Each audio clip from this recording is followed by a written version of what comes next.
The advice and opinions expressed by the host of Autism Live and her guests are meant solely as suggestion and should not be in any way construed as child-specific advice. The Center for Autism and Related Disorders advises working with a board-certified behavior analyst who has experience with autism before starting any intensive behavioral intervention. Any choices you make in determining your child's treatment are completely at your own discretion.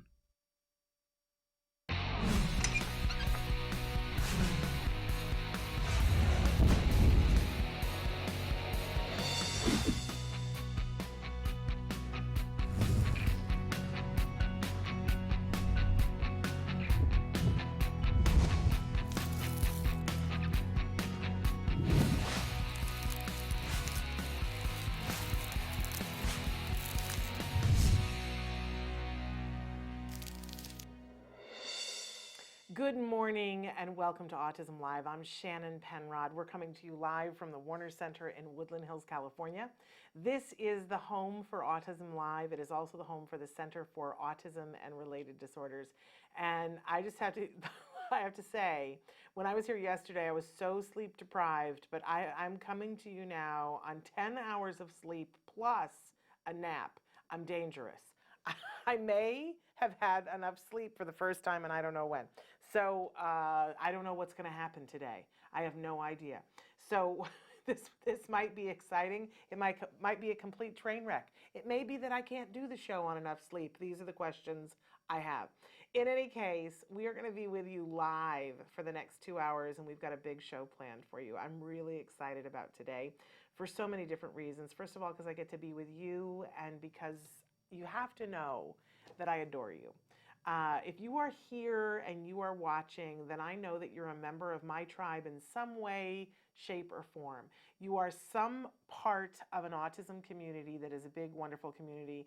I want to say, too, that Traven is showing you some of the different ways that you can connect with us here. And remember that our homepage is autism-live.com. So back to you're part of my tribe, and that means that you want to help someone on the autism spectrum. That person might be your sister, your brother, your nephew, your uncle. It might be you. It might be your student. It might be your husband, your wife. You want to help someone on the autism spectrum to know and be able to do all the things that they want to be able to do. And then you're a member of my tribe. And I am so thrilled and honored and privileged to be a part of your tribe. So we're going to be talking about all those things. Autism from a 360-degree perspective. How do we help the people in this community to get to the resources and the inspiration and the hope and the skills and the progress that they so richly deserve? That's what we're here all about. We know that it isn't one size fits all. It couldn't be, because it's a big, beautiful rainbow blend of people who have different needs, different desires. And so we cannot look at it any other way than, each person individually. But we give you a wide variety of things, and then we take your feedback. So Traven just showed you some of the way to give the feedback. Again, I'll remind you, if you go to autism-live.com, there is a website there. If you click on the live at the top of the page, it will open up. On some of your browsers, it automatically opens up, and you have the opportunity to watch the live show. You will notice also on the new website, there is a pop-up. I know it's annoying. I know that it is. But there's a pop-up that comes up that says, would you like to subscribe? And so if you fill the information out, just know that what you're subscribing to is our postcard. We send out a postcard usually on Monday or Tuesday at the beginning of the week and let you know who's on the show that week and what they're doing, what they're talking about. And so it's just a postcard that comes to you, but also it will let you know if we have something amazing that happens last minute. That usually when we get people like Dr. Temple Grandin to come on the show, it's very last minute. We don't get a chance to promote it except to our subscription audience. So if you fill that out, I'm told that once you fill it out, it doesn't pop up anymore. So that's also a really good thing. And we don't spam you. We don't sell our list to anybody else. So I encourage you to fill out the subscription list. It will pop up within, I think, 7 seconds of when you're on the website. If you don't want to subscribe, all you have to do is hit the little X and it goes away until the next time you come on. You know what what I'm saying? But I apologize, but we want you guys to get the good information. So we did go for the pop-up. Also, on the new website, we moved the chat. It used to be that it was big and large and in your way, so you couldn't see much of anything else. So now it's little and small. On the bottom of the page, it says chat. If you click it, it opens a box up, and then you can make the box go away. So I think you'll like that better once you find it. All right. We always like to remind you on Thursday that we have wonderful experts that come on the show, but I'm not one of them. I am an autism mom, a very proud autism mom, a former teacher, and somebody who feels passionately about helping you to get the resources that you need. So you know what I always say, we hold hands, si se puede, right? We can do this. So write in and tell me the things that you need, or if you just need a place to say something and you have no other place to say it, please feel free. This is safe space, right? And we'll try to address as many of the questions and comments that you guys have. We do have the experts. I'm not one of them, but I care deeply. All right, we like to start every Thursday morning with something that we fondly refer to as the jargon of the day. This is when we take on one word, one phrase, one acronym, and we try to figure out just what in the hey nani nani are the experts talking about. I don't know about you, but in the beginning, when people would use jargon, I would just go, really? Really? Because I don't have enough going on in my life that you're going to use another foreign language with me. Why can't you just say it in easy terms? And then after a while, you see that when you know the jargon terms and you understand them, that it actually helps you to save time and money. So here on the show, we take on one word, one phrase, one acronym at a time. First, we give you the actual definition. Then we make fun of it. Then we move on to a working definition where we try to figure out, what does this look like in my life and how can it help me, right? So let's take a look at what our jargon term of the day is for today. You ready? Extinction Burst. I don't know about you, but doesn't that sound like something where the dinosaurs went away, right? What does this have to do with us and our kids? All right, are you ready for this? Because this is the most misunderstood thing in autism. You ready? So let's take a look at our actual definition. Extinction burst, an increase in the frequency of responding when an extinction procedure is initially implemented. Now see, aren't you more comfortable now? Don't you know exactly what that means? This is my pet peeve. When somebody gives you, when you say, I don't know what that means, and then they use the exact same words in the word that you were trying to figure out what it means to define it. If I don't know what an extinction burst is, how do I know what an extinction procedure is, right? Not useful. Makes you want to bang your head on the desk. Okay, let's move on to our working definition and see if we can't get a hold of this. Okay, an extinction burst is a temporary spike or increase in problem behavior that occurs when the behavior, see, this is worse. When the behavior's source of reinforcement is initially removed or discontinued, i.e. the behavior gets worse before it gets better. Okay, I want you to know that a BCBA wrote the first part of that, and I wrote the part where, because this is what the real watered down definition is, the behavior gets worse before it gets better. Okay, let's see if we can't tear this down for a second. So there's this procedure called extinction in the world of ABA, Applied Behavior Analysis, where we look at behavior and we go, any behavior that happens over and over and over again happens because it gets some sort of reward.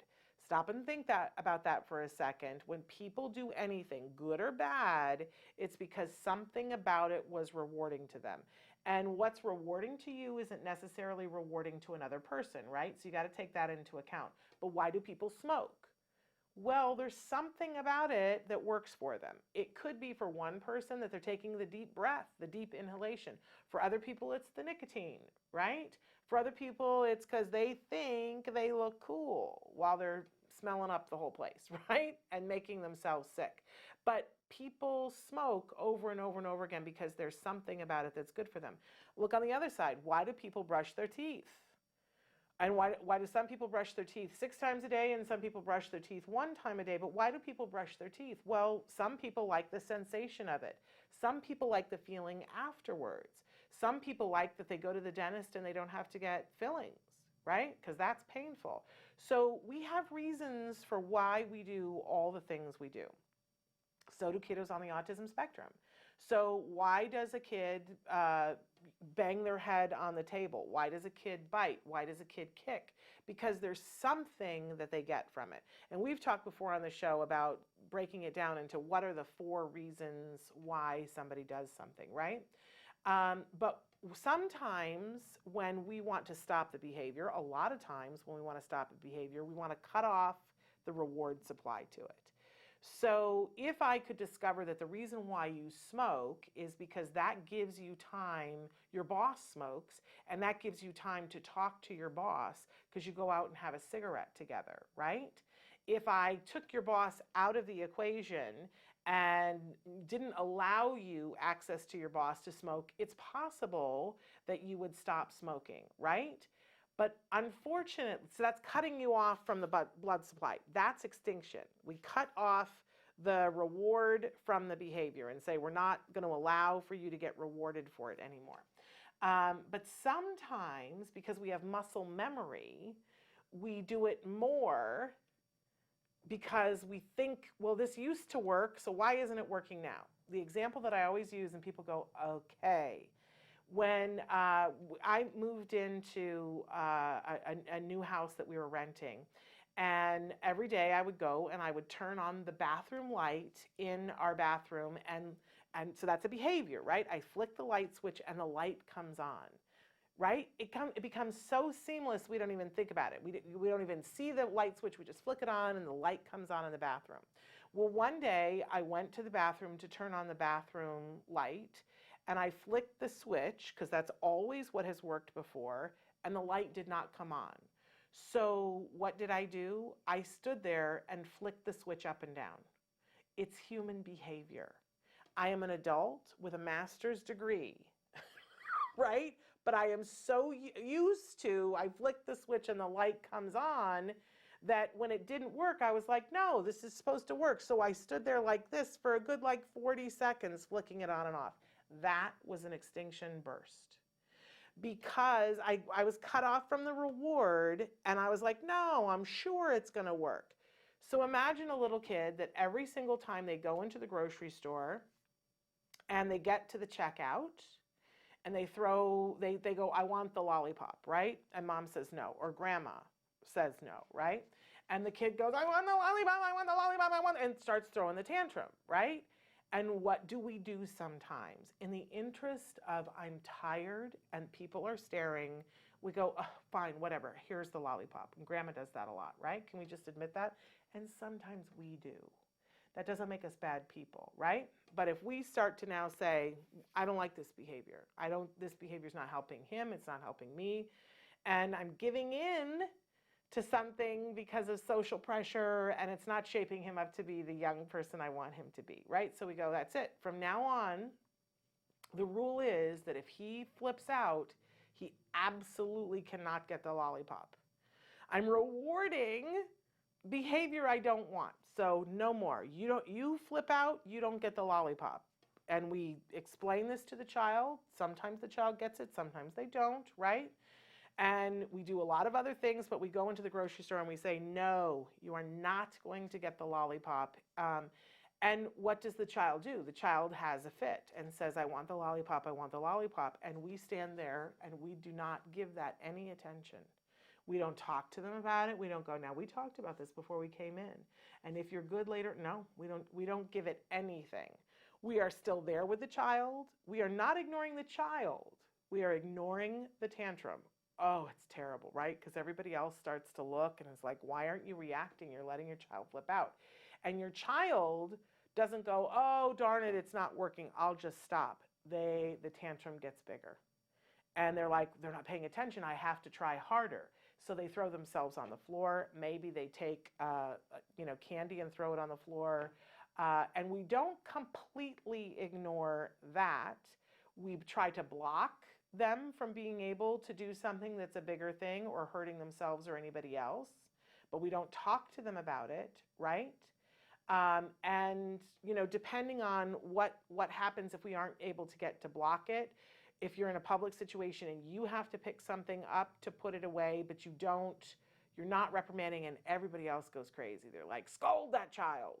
yell at them, whatever, but we don't want to give it any attention, right? And they for sure don't get the candy. We have as minimal of a reaction as possible, but their tantrum gets bigger and bigger and bigger because they're like, I know, I'll get your attention. It's not pleasant when an extinction burst happens. It can feel like the most horrible thing in your life when the extinction burst is happening.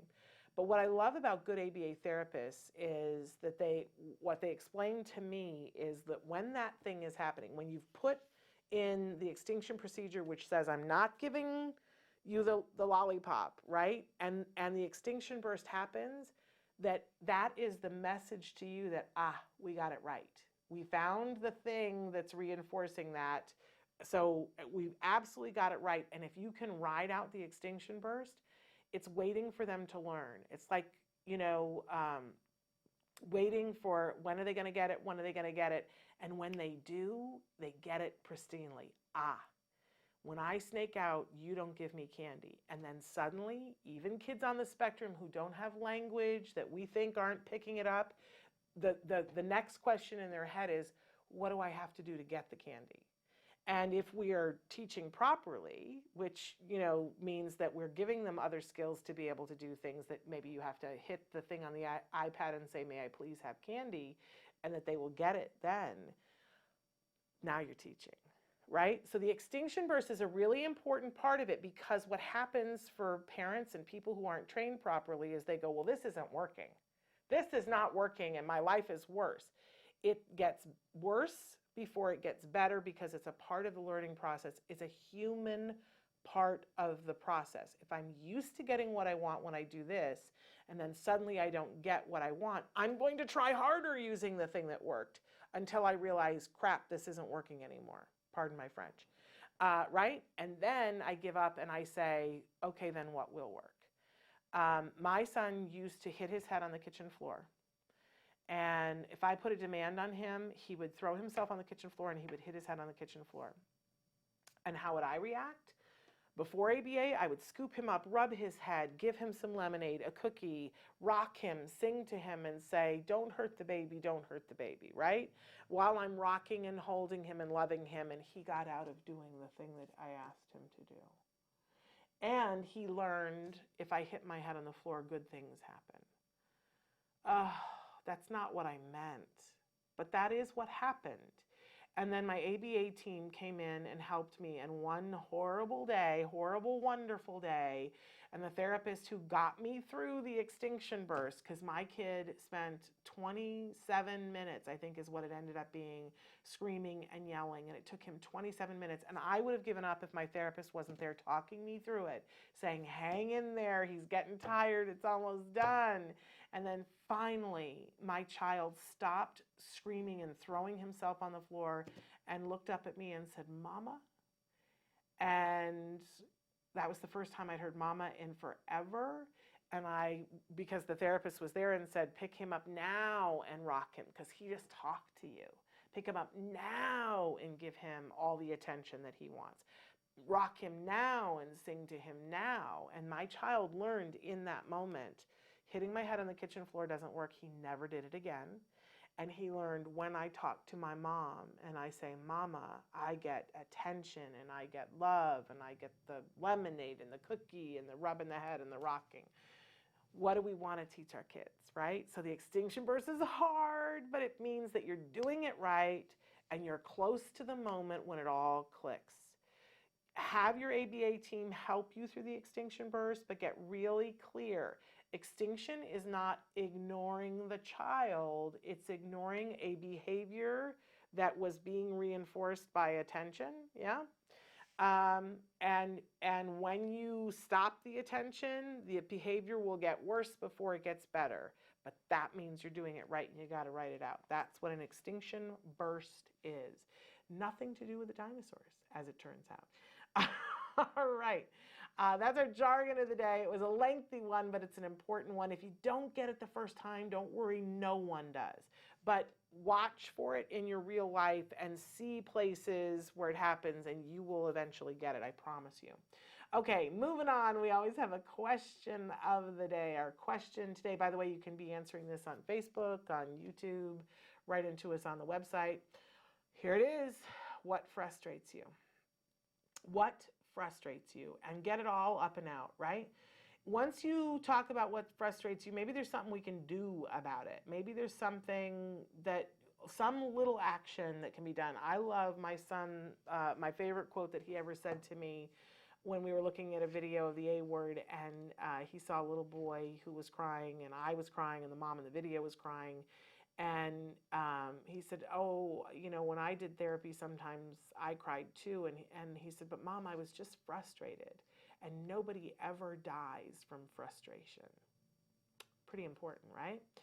I find that frustration now, my son has taught me this, that frustration is the beginning of something new that's fabulous. Because when you're frustrated, it means it's time for something to change.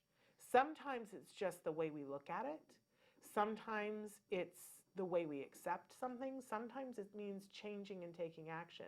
But frustration is the signal that if you properly deal with frustration, something good is about to happen because something is going to change, because something has not been working.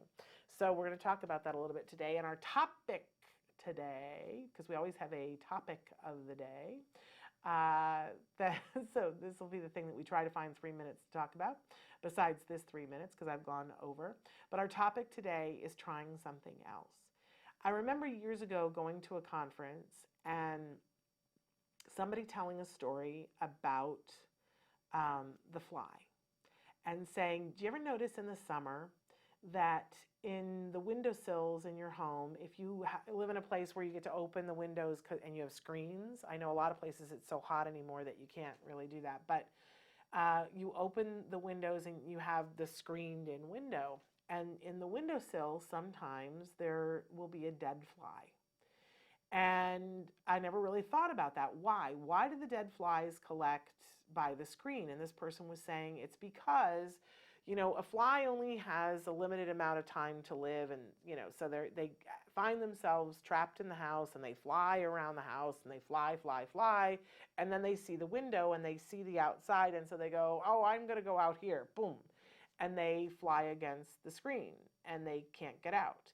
So they stay, because flies don't have a huge intellect. They stay and they hit the screen and they walk all around the screen to try to find what is the way out, because they can see the outdoors there.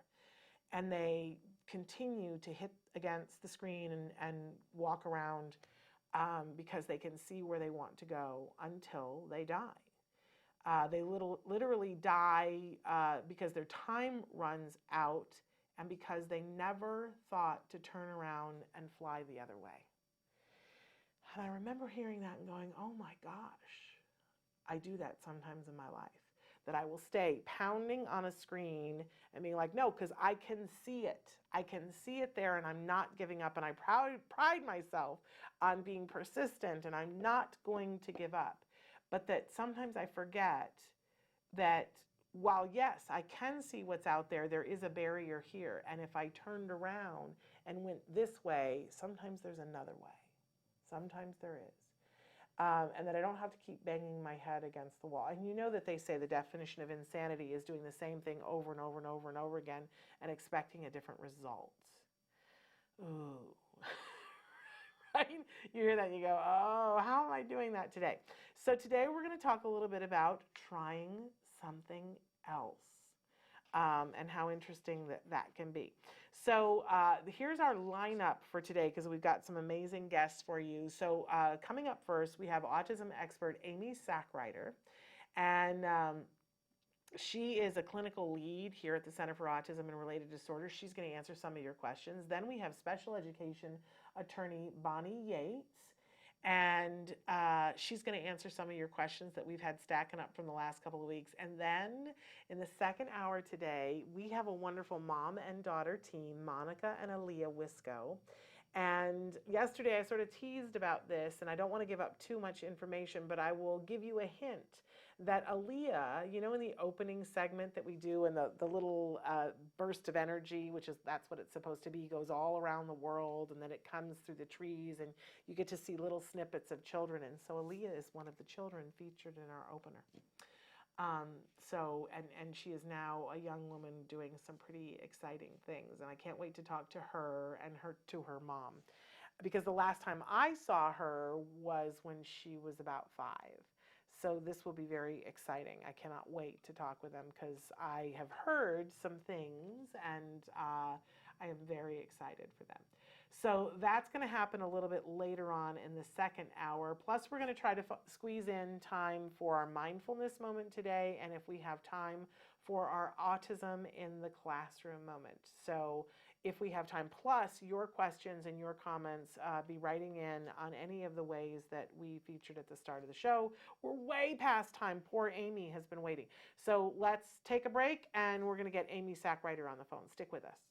Hey, I'm Candace Cameron Bure. Tom Bergeron. You're watching Autism Live. And you're watching Autism Live. And you're watching Autism Live. You're watching Autism Live.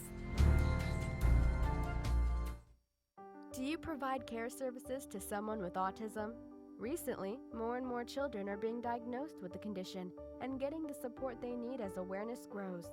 But what happens to these children as they grow up? It's estimated that over 500,000 youth with autism will turn 18 in the next decade, and they'll be faced with a very difficult reality. As children with autism grow up, their services start to disappear or become very difficult to access. Things like medical care, mental health counseling, vocational training, and more. All services that are still desperately needed. The loss of support that youth with autism face as they grow up is so severe that it's referred to in the autism community as falling off a cliff. Adults with autism need the same level of support they had as children to avoid falling off the services cliff. Introducing Skills Living, the web-based software designed specifically to help transitioning youth and adults with autism so they can avoid the cliff and instead fly to success.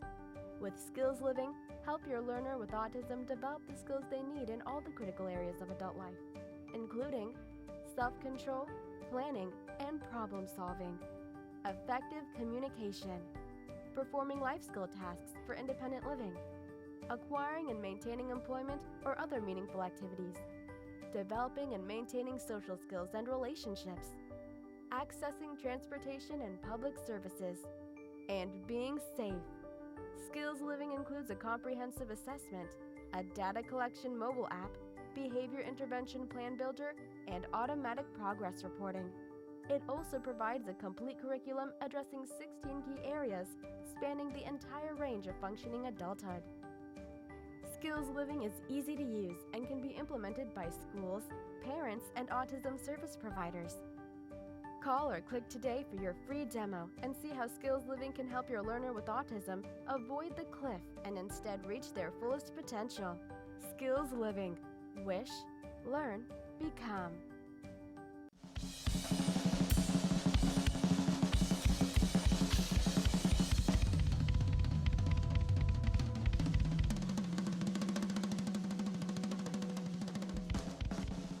This is Logan Shepherd. At first glance, he looks like a typical American teenager. He plays in a band, loves hanging out with his friends, he doesn't like doing homework, and he's not really fond of broccoli. But Logan Shepherd is not your typical 14-year-old. Logan was diagnosed with autism at the age of 2. He was nonverbal, made no eye contact, and his parents were told to abandon all hope. Instead, his parents began an intensive intervention treatment. At its center was a quality ABA program known as the CARD method. This is Logan Shepherd now. All I really want to say is, like, I'm kind of copying Martin Luther King. I kind of have a dream, like, that one day, like, I can just, like, inspire people and never give up. Because, like, that's what I want to do in life. Because if I can succeed, they can succeed. And I will succeed.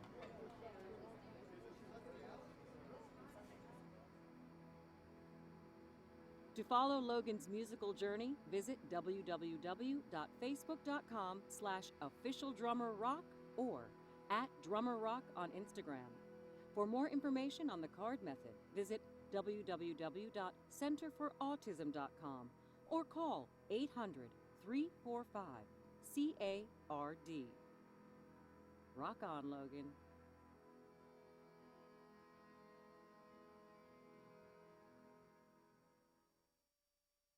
welcome back to Autism Live. We are so excited. For the first time on the show, we have Amy Sackrider, and we have her on audio, and you're seeing her lovely picture there. But Amy, let's welcome first of all, and let's start with talking about what your exact role is at CARD. What do you do and where?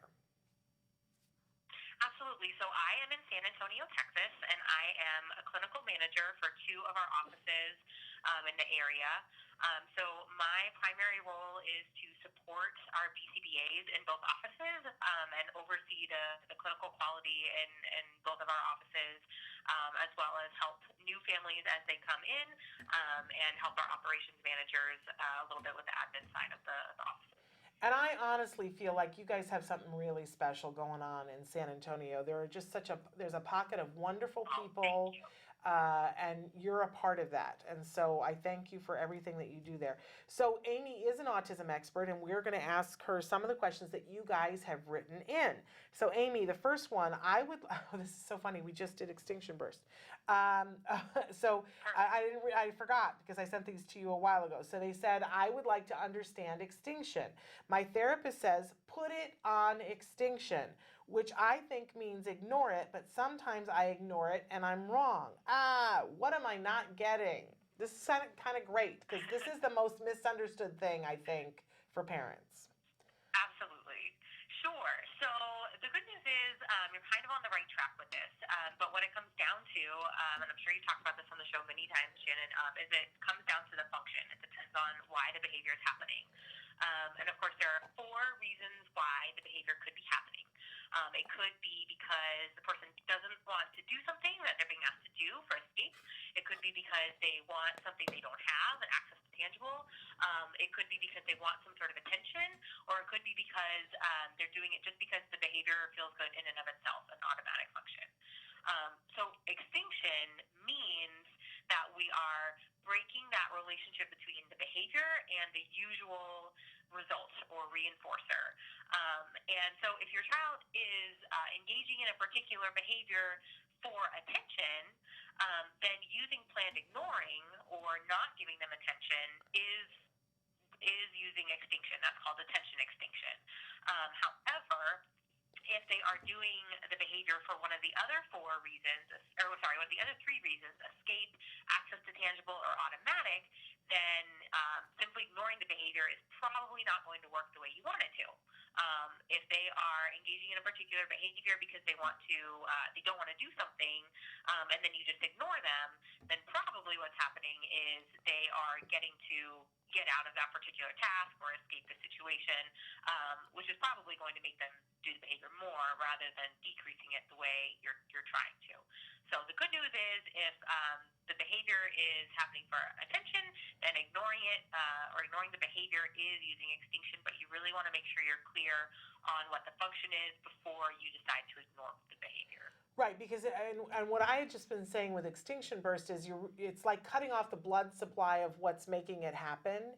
And if you cut off the wrong blood supply, because attention is the thing that you're giving when you're ignoring a behavior, and if that's not the blood supply, then that's why you've got it wrong. And I think that too often people explain extinction as planned ignoring, and often it isn't. So hopefully that makes sense. But what she said is what I'm going to say. What she said. Okay, so the next question, that was great, Amy. So the next question, I have a 3-year-old recently diagnosed with autism. He goes to school in a special autism program. Now ABA says 40 hours. School says quality is more important than quantity. 40 is too much with school. What do you say? Got it. So I'll preface this by saying that it definitely matters what your son's specific circumstances are, and of course I don't know those.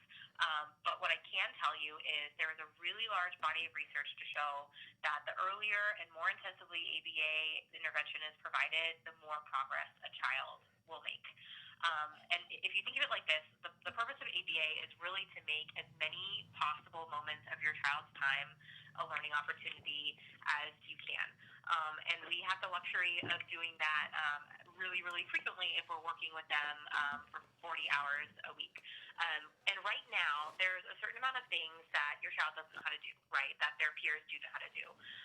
And with time, that gap is just going to increase, right, because their peers are going to continue learning pretty quickly, and your son may have certain deficits that are interfering with his ability to learn at the same rate that they are.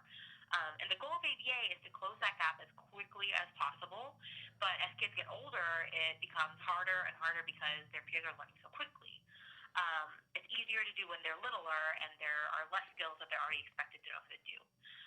So right now, while your son is still so young, I would definitely urge you to consider a high-intensity ABA program.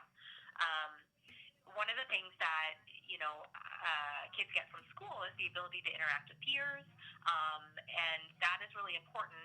But if you find a high-quality ABA program, they should be able to make sure that they are incorporating peer interaction as part of the program so that he doesn't miss out on that. Another thing to consider is if he doesn't have some of the really important skills that he needs to be successful in school right now, then being in school may not offer him all the same learning opportunities as one of his peers might have. So ABA might be able to help make sure that he learns those really important early foundational skills so that when he does enter the school environment later on, he's going to be much better equipped to have a successful experience and really be able to learn in a school environment. And you are so wonderful and have given such a wonderful example of what this is. But I'm going to say, as a parent whose child who has been through a 40-hour program at the age of 3, and I've seen the benefit of what that is, please, and I'm a teacher, and I love schools, and I love teachers, please listen to this expert. And she says you may want to consider, and I'm going to tell you no. Please do a 40-hour program with your 3-year-old. And if you have 7 available minutes outside of that, make sure that you're learning how to do the 40-hour program and doing it at home. And if there is time in amongst all of that, after you have prioritized that and gotten those 40 hours, if there's a minute to go to school for a 3-year-old, sure. But I'm going to tell you, I doubt that that's a reality. What's going to happen is school is going to say, we have a program from 8 to 9:15, right? And that's the only time you can come there. And if that's a time when you have a therapist that could be doing one-on-one ABA, please do the therapy up to the 40 hours, because that's what the studies have shown that's effective. Please, please, please. Schools are telling everybody now, we just talked about this yesterday on the show too, they have this new thing where they're saying that quality ABA is more important. So do 10 quality hours of ABA and then come and do their full program. You just have to remember that the only way they get paid is if your child goes to school. And that ask these people who are saying this, where is the study showing that that is the truth, that 10 hours of quality ABA plus school gets it done? There is no study. Go find a parent that was able to do that on 10 hours of quality ABA therapy and their child went to school, and I will show you a parent who's in tears saying, I wish I'd done it differently. So please, please, please, don't take my word for it. Ask the people at school who are telling you this information where their studies are, and then I will happily send you studies that we have that show that the opposite is true. Get the 40 hours, and then I will shut up about that. The next question, Amy, is that it says, thank you for your show. My son is 8. He was diagnosed at 4. Things are going well, but not on back and forth conversation. He tends to monologue, and if I attempt to stop him, he shuts down and won't talk. What can I do? Okay, good question. So I would start by making sure that your son understands the expectations for what a back and forth conversation looks like. So first of all, does he understand that expectation is to take turns? You say something, I say something, we go back and forth. You want to make sure that he knows what the expectations are, right? Because no one's going to be successful unless they kind of have guidelines for what they're supposed to do. And then what you could do is you could use some sort of visual to make this a little bit more concrete for him. So each time someone says something, they put a block on a tower, or or you trade like a talking stick back and forth when it's your turn to talk. Something that makes it clear for him that he understands that there is an element of turn taking within conversation, right? And then it might help to start with preferred topics. Pick something to talk about that he likes, so that he's going to want to talk about it, rather than trying to start off by picking something he doesn't care as much about, or what he did at school that day. Those things, while we might be interested in them, those might not be the most interesting thing to your 8-year-old. So I would start with talking about something that he's interested in, so that the motivation is already there.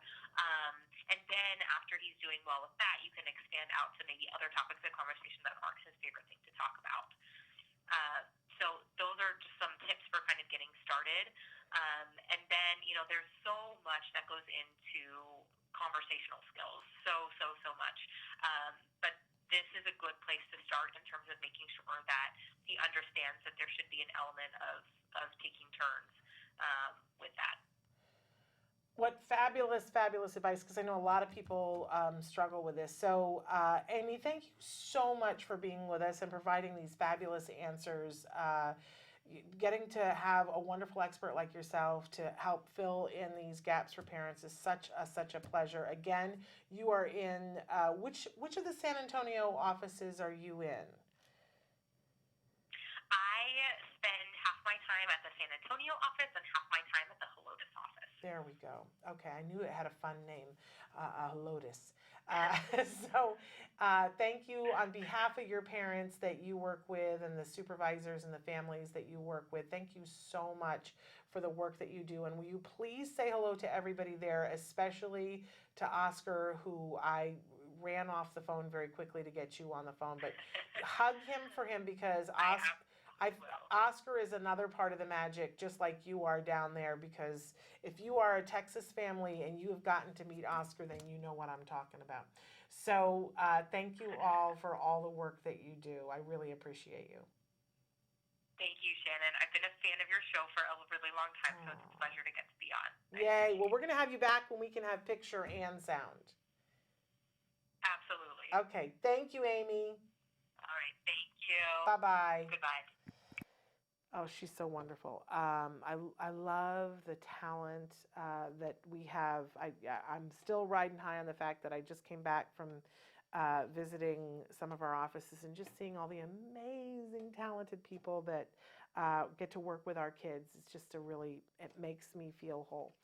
In any case, we're a little bit caught up now, so we're going to take a break, and we are going to get Bonnie Yates on with us, and she's going to be answering more of your questions, so stick with us.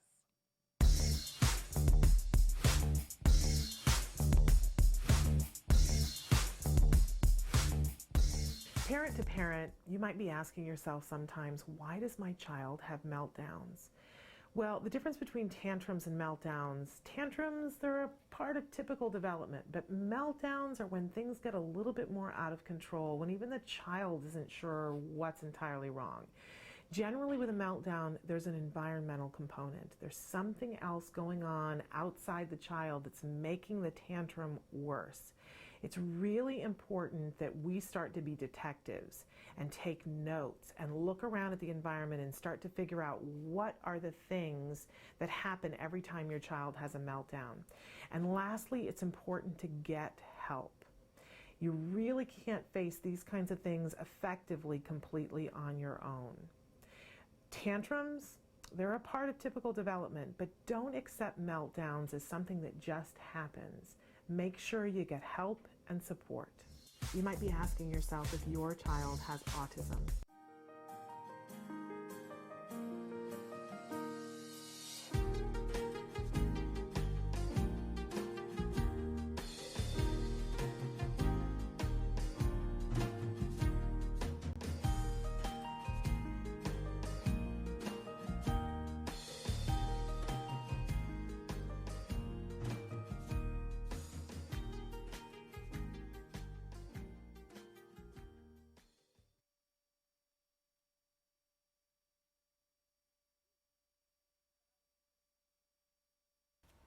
Hard times lead to good choices. Many times you're going to find out that change is coming and it's not something that you like to see.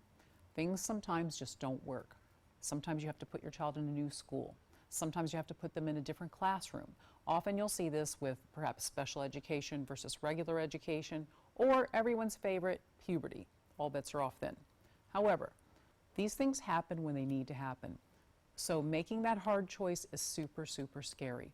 But when you open those doors to look at things that maybe you've never dreamed you would have to look at, you're going to find help that you never expected.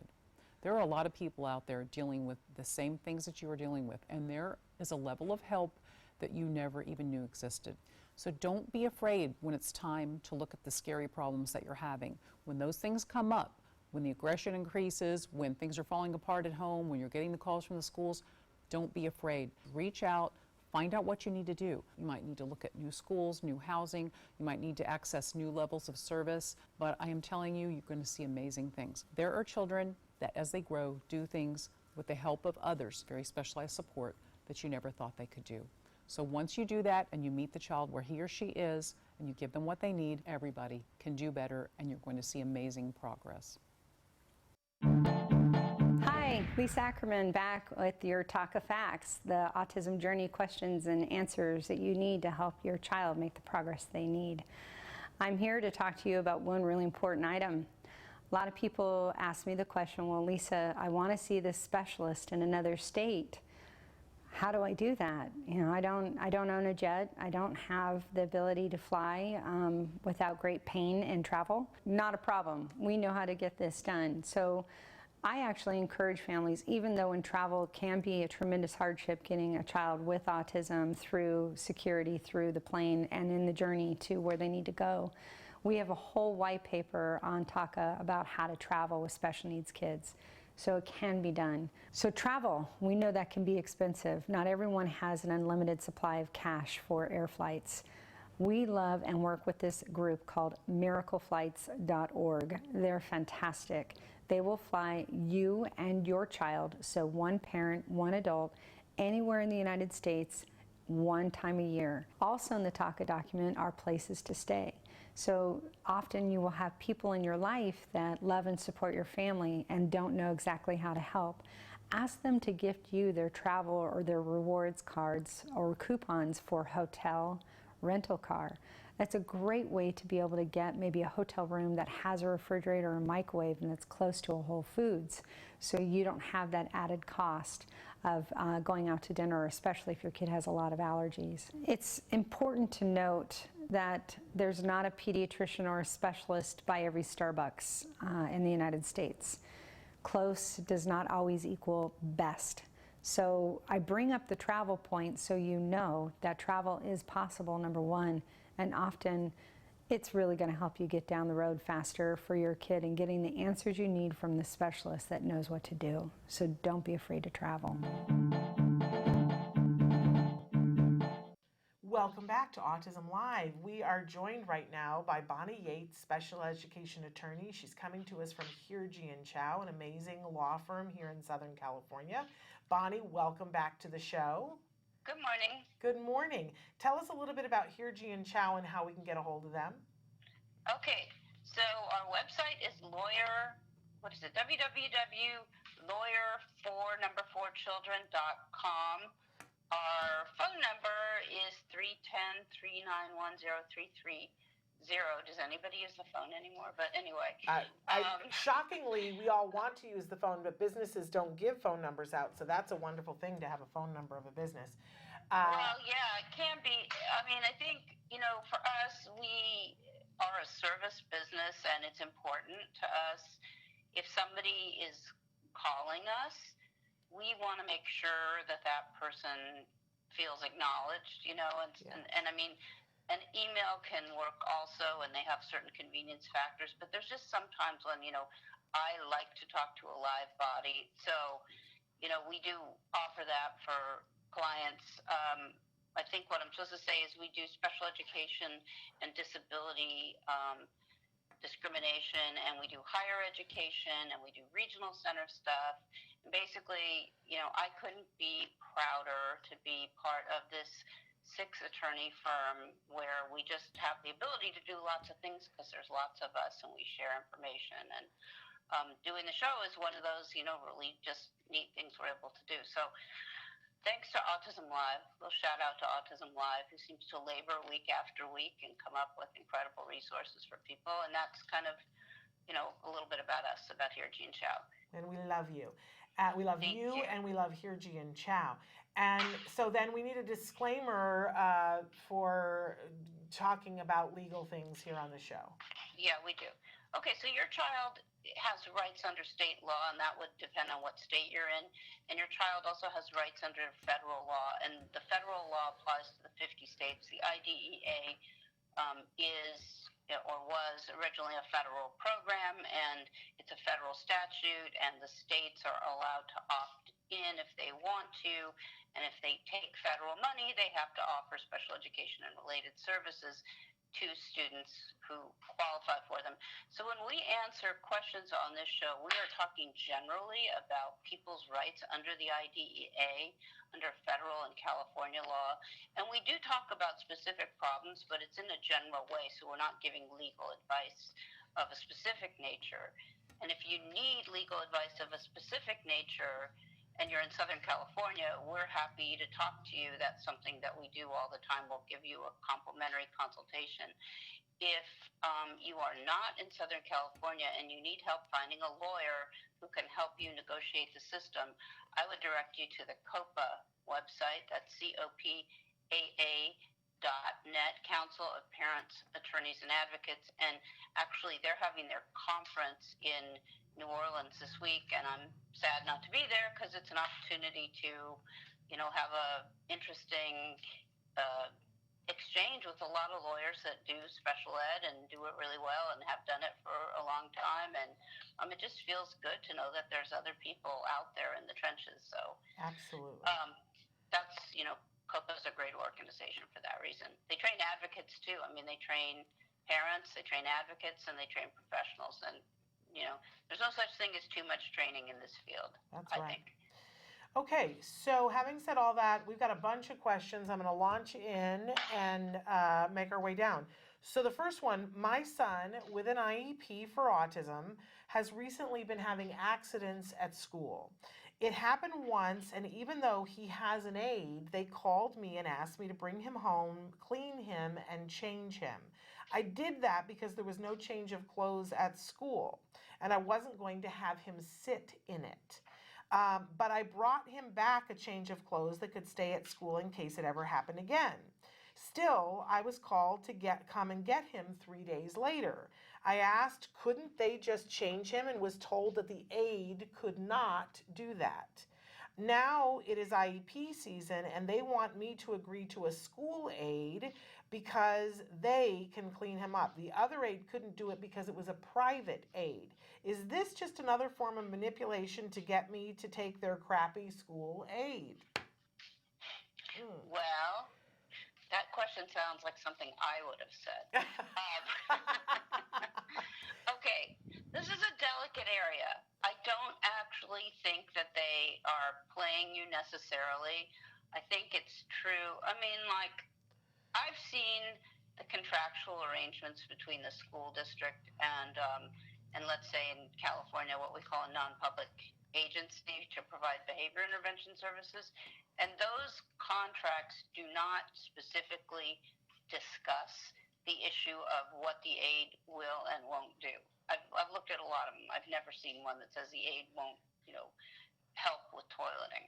But if the agency's position as a private agency is that they don't want their staff, they don't want to ask their staff to change soil clothing because they feel that it's going to create a problem with their employees, I think that's a reasonable position. I don't think it's convenient, but I don't think it's unimaginable.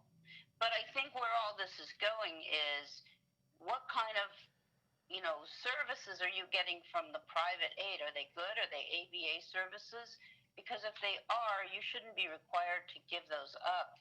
Instead, the school should have to have a health aide available on campus so that when this student and or other students have accidents, the person can be changed. So you should not be required to give up your aid, which I'm hoping is a behaviorist, which was part of FAPE and part of your IEP, to get somebody to change you.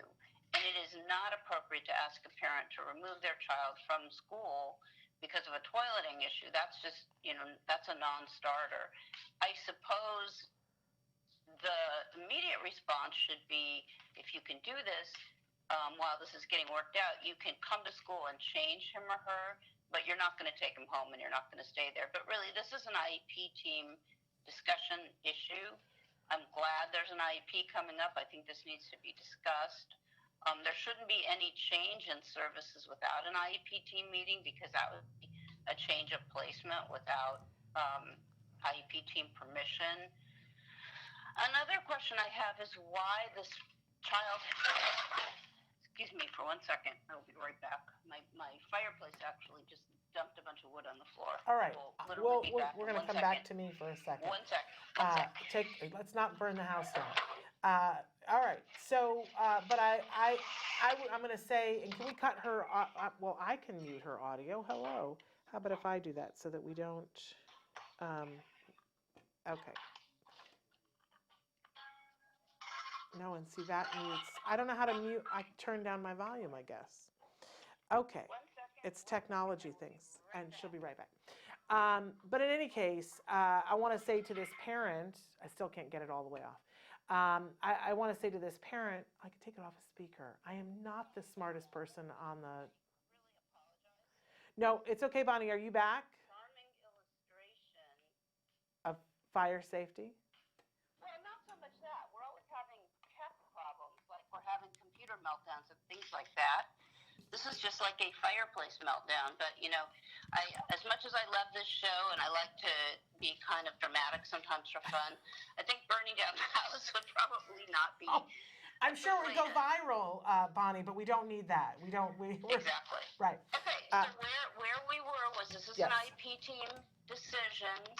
It is not something that should be done without an IEP team discussing it.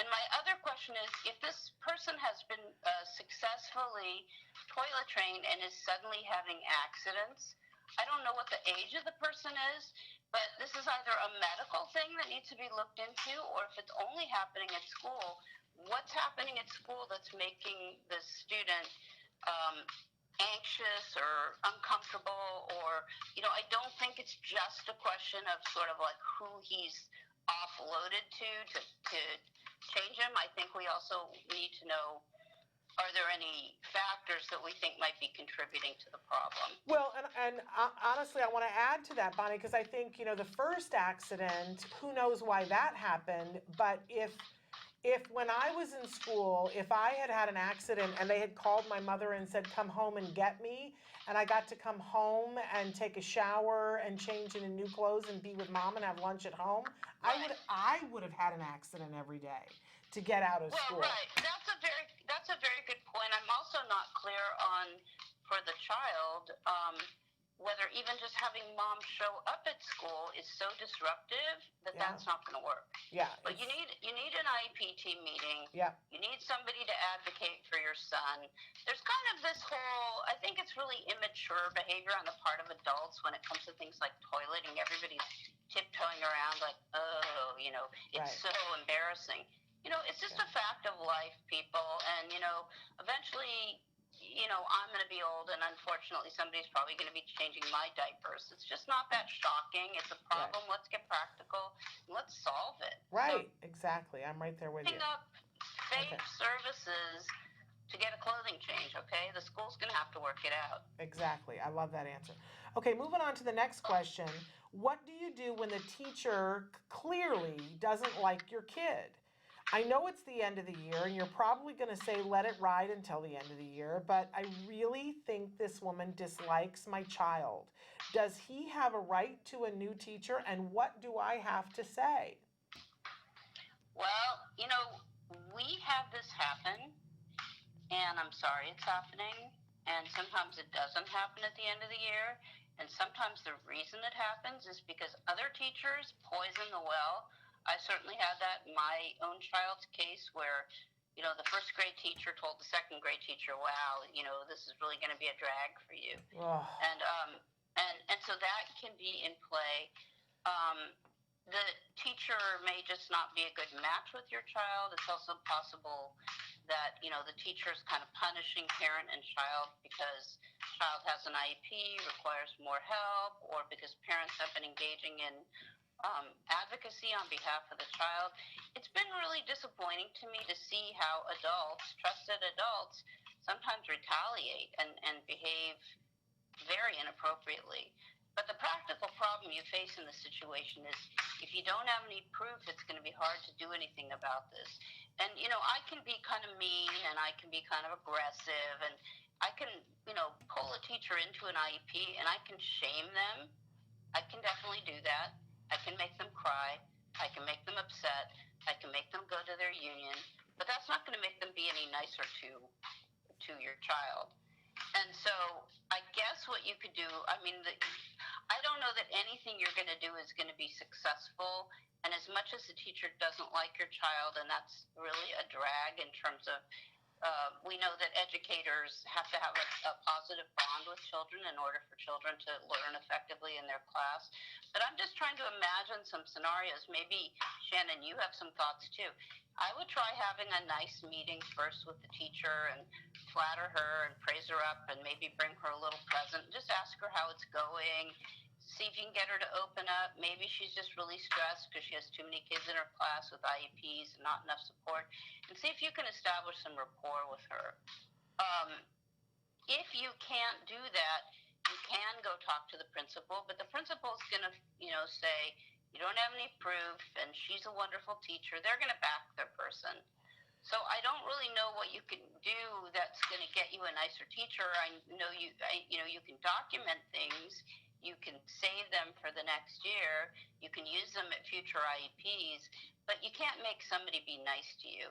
And eventually bad behavior, I suppose, rises to the level of bullying, but until it does, you can't even make teachers be nice to children in California. It's kind of shocking, but there's no law that says teachers need to be pleasant to other people. Yeah. So I think, you know, if you can work with the teacher, and I've had so many interactions over the years with people in special ed who were so hostile, and I knew it wasn't just me. I knew it was the way that they encountered and dealt with the whole world. And there is sometimes a sweet spot for that situation where you can befriend sort of the unfriendable person, and they will become a totally different person if you become somebody that is sympathetic and trustworthy. But I can't guarantee you can do that. Some teachers are pretty far gone. And I think that, you know, that's exactly the right thing to start with at this point is see if you can't make some headway with the teacher. But I know I gave one teacher so many tries, and we got right to the end of the school year, and you know it was not working. We limped along to the last couple of weeks, and it's one of the things I regret, that I gave her so many tries. I think for this parent, I'm going to tell you, I don't know if you can switch teachers, and I don't know if the teacher that you would go to would be any better, and that's a problem. Well, the principal, I'm sorry to interrupt you, I should have answered that. The principal can do anything she or he wants to, but they're very reluctant to make that switch. How does the new teacher feel getting the student? Yeah. The old teacher doesn't feel backed up. It's just not likely to happen unless the principal's already just done with the teacher. She's having a lot of complaints, and she's just kind of trying to, you know, shore up the falling wall or whatever it is. But there are some, we talk all the time about antecedent modifications to make sure, you know, that things don't happen. I can tell you some antecedent modifications that I learned over the years that Let's hear them. This is the time of year when they will have some sort of a night at your school in all likelihood where you get to visit and see all the projects that the kids were working on. And we would always go to our son's, they call it open house or back to school night or whatever in the spring, and we would go to see our son and the work that he did and our teacher. We'd spend a couple of minutes there, and then we would run to the next year's classes so that we could meet all the teachers, see the projects that they were doing, watch them interact with parents, watch them interact with their kids, so that we would have an idea of which teacher that we wanted.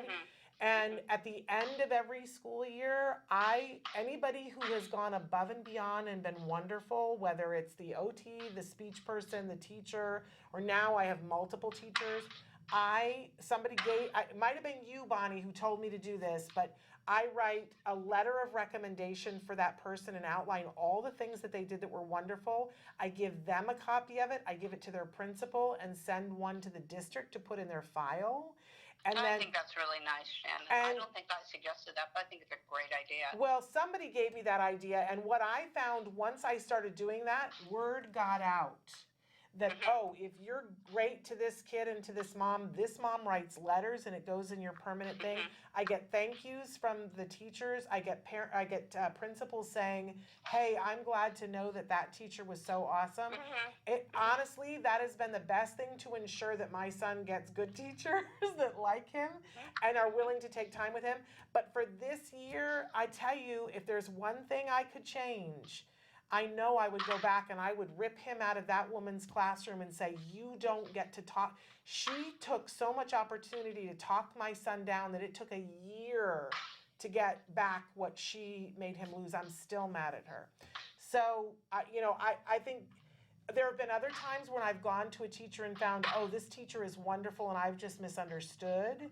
Once we were on the same page, and I'm glad I took the time to know that. But if you try, and this teacher, I would do everything I could to get him out of the classroom if she's really not going to like your kid and not going to work with you on it. Because a teacher can tear a kid's self-esteem down so far.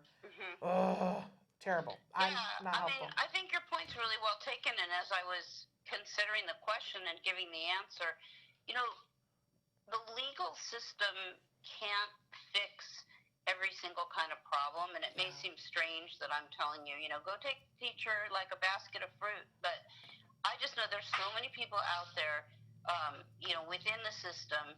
They feel unappreciated, they feel ignored, they feel not supported, and they feel overwhelmed, and it doesn't mean they're really going to change their stripes that much necessarily, but they may focus on somebody else, instead of your kid. If you can repair it, it's the best thing to do. Yeah. But I think certainly nothing I can do. There's no motion I can file. There's no headstand I can do that can force a teacher to be mean to your kid.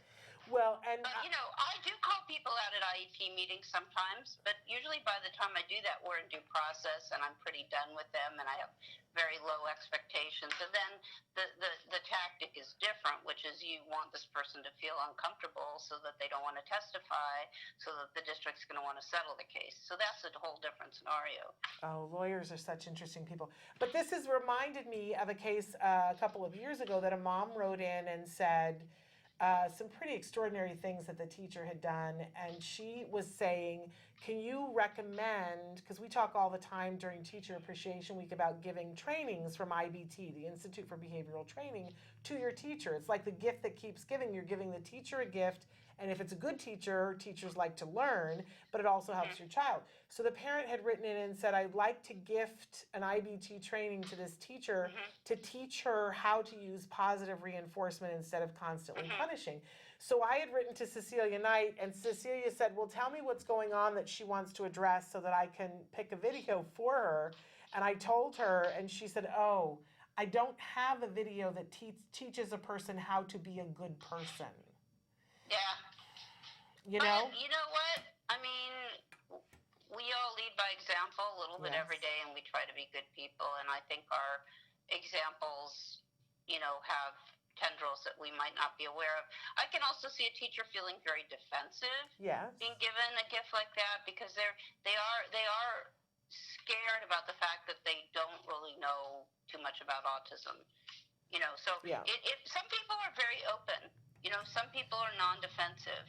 It's really a specific situation, and a lot more discussion is required before deciding, how to make it through the rest of the year. Certainly, but I agree with you. Close to the end of the year, when the die is cast, I would go talk to the principal and say, it's going to be very important next year for our child to have a positive experience. Can we partner on this? What can we do? That's the best advice right there.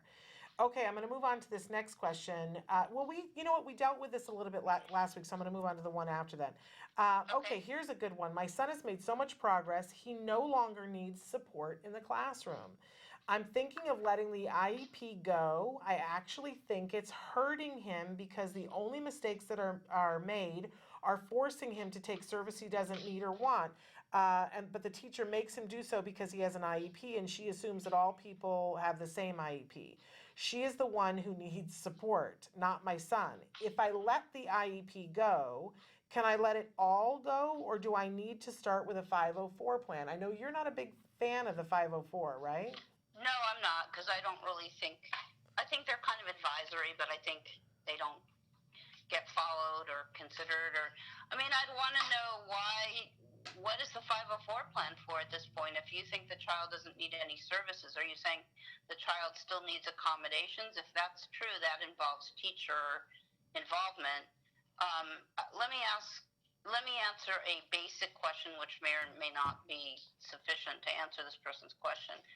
Nobody can implement an IEP without your consent. If you withdraw your consent to the IEP, the district has two choices. They can either acquiesce, or if they feel that it's wrong and they feel that they need to have an IEP in order to offer FAPE to your student, your child, then they have to file for hearing and get an order and obtain the right to continue to implement the IEP. I don't think they're going to do that, probably. I mean, unless there's something really, bad that we're not being told that the school is fearful about, they'll probably be happy to get rid of the IEP. And I don't think, if you can give us some more information, we could have a discussion next week about whether there's any benefit for you with a 504 plan. But in my experience, not knowing your child, assuming your child has autism, not knowing your child's age, I would just want to have a more focused discussion about whether everything's really good, or there are more kind of behavioral deficit areas or social areas that still need attention. I don't really see, for the most part, kids having autism and then they do so well that they have no issues anymore ever. But that's just me, and I don't tend to meet the kids that don't need help anymore because their parents don't tend to seek me out, if that makes any sense. Yes, but ironically, because of who you are, and not to impinge too much on other people's privacies, but you are a mom who's featured in a DVD called Recovered, and so you're a person that I would run to for that advice, because you've gone through personally the experience of having a child grow up and essentially lose their diagnosis, or I don't know. I don't want to impinge on that privacy. Well, no, I mean, I think we could have a general discussion, and maybe this is where we pick up next week. What I've seen is that sometimes children or young adults get to a point where, whether they are completely recovered and their diagnosis no longer has any bearing on who they are, I think that a lot of people get to the point where they're like, I want to try this on my own. I want to be my own person. Yeah. I don't want to have somebody instructing me all the time. And it's not really clear to me from the question what the school is doing that mom doesn't want them to do. But I would just say to her generally, is there not still a role for social skills in your child's program? Do you really feel that that core deficit area in autism is remediated, or is it just that you don't think the school has the capacity to address it? I mean, maybe the listener could send in some more details and we could have a more informed discussion about it. And I mean, another interesting correlate to this, or related subject, is when a parent comes to you and says, should I tell my child that they have the diagnosis of autism? Very interesting, and starts happening as the kids get to be teenagers, right? Yeah. They start having more awareness about their Hope you're cutting out a little bit. Give us some more facts, and we can discuss it some more. I think it's a very important topic. Absolutely. We've had two more things. One that came in last week in reference to what you were saying. Question for Bonnie Yates. Is a transitional plan only required if the child is going the non-diploma option? Also, if we do the diploma route and it's too much for him, can we return to the public school until he's 22? Okay. Transition is a word that's used a lot for a lot of different things. So you could talk about things like a transition from kindergarten to first grade, a transition from A school to B school, a individualized transition plan to be put in place by the child's 16th birthday. That's what they were referring to, because you were talking about the ITP. I mean, people talk about there's no transition plan or something, and like what they're talking about then is, you know, that maybe if a child is being introduced into a new school or something, there has to be a ramp up. That's not what we're talking about. We'll talk about that another time. There is a legal document, you know, or legal vehicle called the Individualized Transition Plan. We've talked about it before on the show. Perhaps that's spurring the question. Yeah. The answer is everybody who has an IEP, whether they're diploma track or non-diploma track, must have an Individualized Transition Plan, ITP, in place by their 16th birthday, and it can be done as soon as their 14th birthday. If you are on diploma track and you graduate with a high school diploma, unless you file for due process before you graduate, contesting the appropriateness of your graduation, you're contesting the lack of readiness for graduation, you will graduate and the district will owe you no more IDEA services. However, if you're on a diploma track, but you're moving more slowly than other students, you can take more time to graduate. You could have, you know, in theory, a 13th grade or a 14th grade and so on. If it turns out that you're completing the work and you're just graduating high school late with a diploma, let's say you're 20, that will end your special ed entitlement. But if instead you're on a diploma track and it is not working, let's say you get your student tested and you find out that the student is actually not reading on a high enough level to be passing the classes that the school says he's passing, you can convene an IEP and ask to take him or her off diploma track. It's still an IEP team decision, but in general, I think people should be aware. They should be wondering, is my kid on diploma track or certificate of completion, and is that right? And if not, don't wait till the last moment to address it, because that's too late. Okay. All right. So, and then somebody wrote in and said you can write in the IEP. And I don't know what they were referencing, but yeah, you can. I mean, you've taught us here on the show that you can write things in the IEP and put comments in, something that I had not known before, that I could say that I, you know, am agreeing to the IEP, but here are my concerns for future years. And that's a piece that I never knew before, Bonnie, but it's a very powerful piece. Well, there would be no reason for you to have been taught it, but the truth of the matter is this is a document that's supposed to be developed by all members of the team, including parent. The boxes and things can be confusing, and I don't always like to go that route. So sometimes what I will do is I will write on the document, I'll make like 3 or 4 asterisks, and I will put see attached letter dated blah, blah, blah. And then I will send the letter and ask that it be attached to the IEP. But we do that all the time. We don't just put a check in the X in the box and go on with life. We always give feedback about all the components of the IEP that we have comments about. Okay. Because if we don't make those comments, then later the school can come back and say, oh, we didn't realize you were concerned about speech or, you know, graduation or whatever it is. So nobody can force you to sign the IEP. Nobody can tell you you can't comment on it.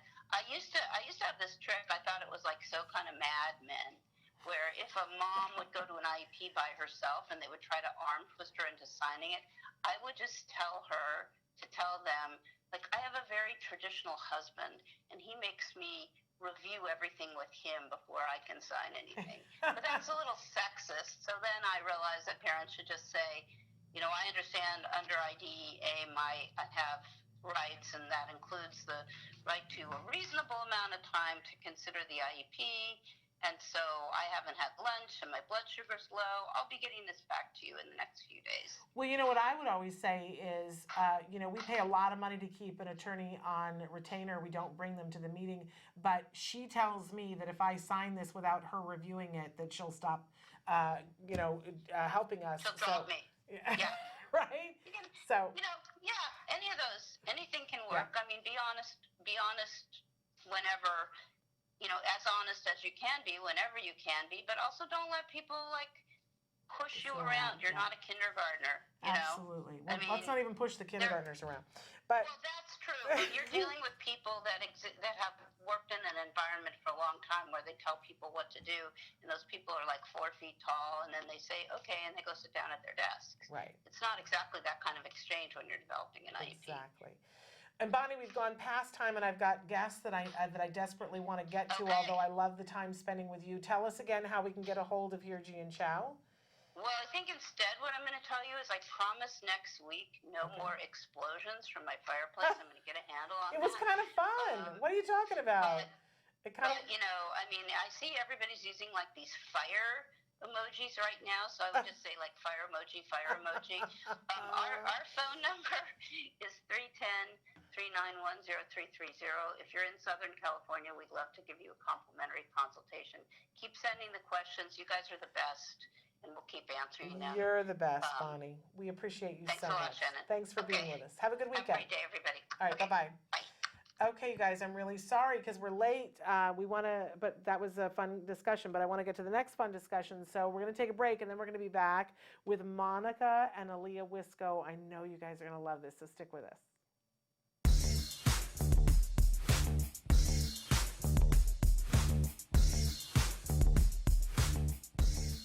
Parent to parent, you might be asking yourself, why does my child stim?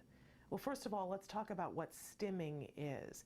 Stimming is a slang term for self-stimulatory behavior, which is kind of a misnomer anyway, because a lot of the times when our children engage in these kinds of behaviors, they're not to stimulate themselves. Sometimes they're to soothe themselves. So first of all, we want to get rid of the notion that it's to stimulate themselves. But they do these behaviors because there's something about it that feels good. And that's the main thing that we need to know as parents. It's not some random behavior. There's something about it that's giving the child a paycheck.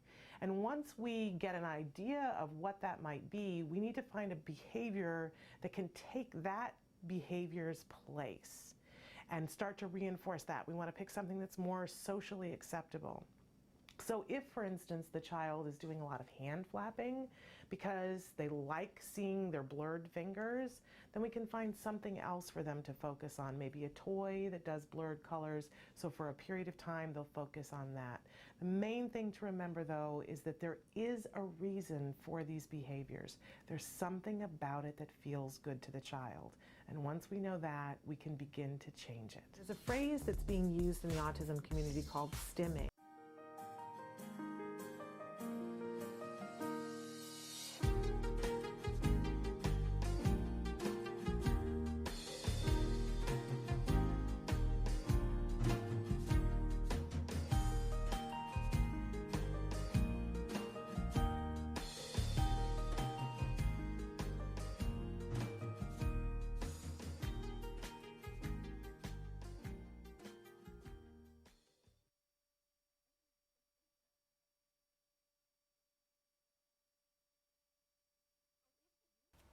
Hard times lead to good choices. Many times you're going to find out that change is coming and it's not something that you like to see. Things sometimes just don't work. Sometimes you have to put your child in a new school. Sometimes you have to put them in a different classroom. Often you'll see this with perhaps special education versus regular education, or everyone's favorite, puberty. All bets are off then. However, these things happen when they need to happen. So making that hard choice is super, super scary. But when you open those doors to look at things that maybe you've never dreamed you would have to look at, you're going to find help that you never expected. There are a lot of people out there dealing with the same things that you are dealing with, and there is a level of help that you never even knew existed. So don't be afraid when it's time to look at the scary problems that you're having. When those things come up, when the aggression increases, when things are falling apart at home, when you're getting the calls from the schools, don't be afraid. Reach out, Find out what you need to do. You might need to look at new schools, new housing. You might need to access new levels of service. But I am telling you, you're going to see amazing things. There are children that, as they grow, do things with the help of others, very specialized support, that you never thought they could do. So once you do that and you meet the child where he or she is and you give them what they need, everybody can do better, and you're going to see amazing progress. Welcome back to Autism Live. I'm so excited to welcome our next guest. We have a mom and a daughter, and it's Monica and Aliyah Wisco, and they're coming to us via Skype. There they are. And we're so excited to have you guys on the show. And I wanted to open up and have you guys tell a little bit about why we're so excited to have you on the show. Why it's like sort of like mystery date. That we're, what's your line? So I don't know who wants to talk first, Monica or Aliyah, but welcome and tell us who you are and why we particularly love you. Okay, well, thanks, Shannon, for having us on. We're here, me and Aliyah. I had actually reached out to CARD. We recently moved to Massachusetts, and I reached out to CARD because I heard there was one near us, and let them know that we had moved here and was wondering if they did any follow-up research, because Aliyah had graduated from CARD a couple of years ago, and I was just interested in what were things that CARD was doing following up with kids that had received services through them. And people are probably like, well, that's an interesting term, a CARD graduate. What does that mean? What does it mean that you're a CARD graduate? But I mentioned earlier in the show that Aliyah, I don't know if you know this, but you are featured in our opening video of Autism Live, that there are different kids that they show just a little picture of, like a 2-second video of, and you are one of the kids featured in the start of our video. Did you know that? Yeah, I noticed. And you look fabulous then. Now you're sort of not completely all grown up, but clearly a teenager. Is it a little weird seeing yourself at the start of a show? Well, it's not really that weird, but I'm kind of used to it. Yes. And we want to know all about you, Aliyah. We want to know all the things that you're into at this point, all the things that you do. But I want to start by saying, do you remember being at CARD? I remember only like a couple of things. Yeah. Like when we were filming the video and we were playing Tea Party, like that part. And that is in fact what's in the beginning of our Autism Live video. Is there's like a second of you playing Tea Party. That was the day that I met you when you were doing the Tea Party, because my son was there too. So you remember that. That was probably a big day because there were a lot of cameras everywhere. What else do you remember? Yeah.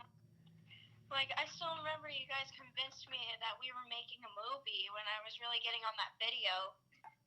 Well, and we kind of were. I mean, we were making a short movie, right? Yeah. Oh, sure. Okay. Is that the only day you remember from therapy? I don't think so. Like, when people came over to my house, they told me I had to choose to either play in the ball pit or watch a movie, and I just wanted to do both. So you remember that. What do you remember doing? Did you do the ball pit or the movie, or did you end up eventually doing both? I switched between the two.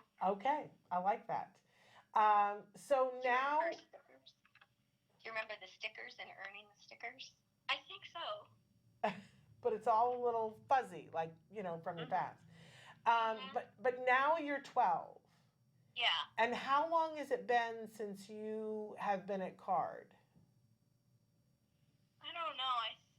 We moved when I was 5, turning 6. So it was about like 7 or 6 years. Okay. Well, Shannon, you know what we did actually is we ended up moving to Utah, where there was no CARD available, and we wanted to continue services for her. So we hired a college student who trained through an online program with CARD, and she received Skype supervision through CARD and continued her programs for the next year following. Wow. And do you remember that, Aliyah? Do you remember that person? No. Okay. I remember Valerie. I do remember Valerie coming over to my house. I just don't remember doing like the Skype stuff. Oh no, Valerie did Skype on her own. Oh. With your old supervisor. Oh. So the reason why I'm kind of asking all these questions, Aliyah, is that there are a lot of parents out there right now with little kids. And they've been told that their little kid needs to come to CARD to get therapy. And a lot of times they feel like, oh, but that's gonna not be fun for them, or they're gonna have memories of not having a good time as a child. They want them to remember their childhood as being fun. And so here you are, you're somebody who's been through it, and they're afraid that their kids are going to think, oh, that was terrible and that was boring. But so far, all I've heard are fun things. Do you remember fun things from then? Do you remember things that were difficult or hard or challenging? Or, I think what people want to know is, did you not like having therapy at CARD? I think that's the question people want to know. Do you have any memory of not liking it? I don't think I have any specific memory of not liking it, but I do remember the times I loved it and I didn't want to leave. Oh, what a wonderful thing to hear. And she was very attached to many of her therapists, and they were very, very good with her. In fact, I think a few of them follow her on Instagram. Well,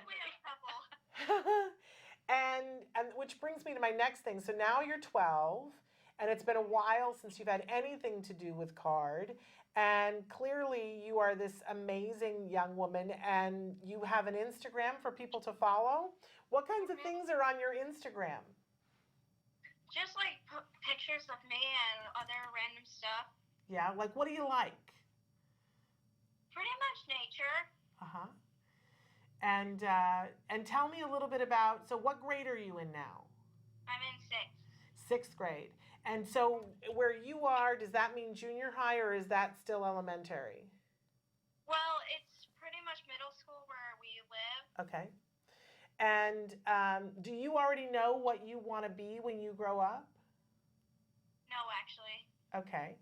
But I understand that you are really into art, music, theater, and that you have a deep passion for environmental preservation.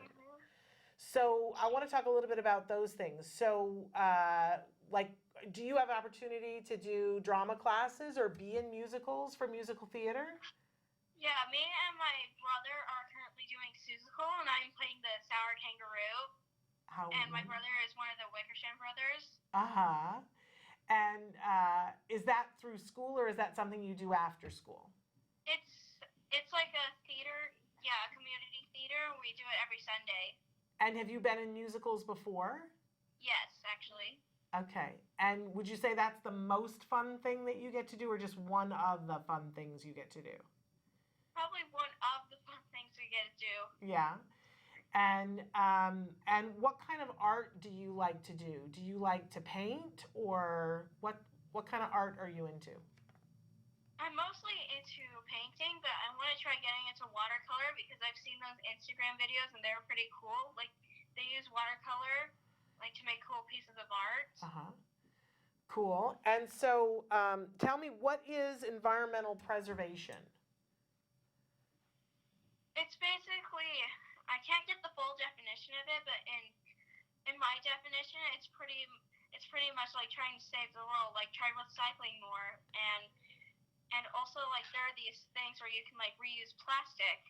You melt plastic and you, make pieces of art out of it. Have you seen the thing where they make the bracelets out of the pop bottles?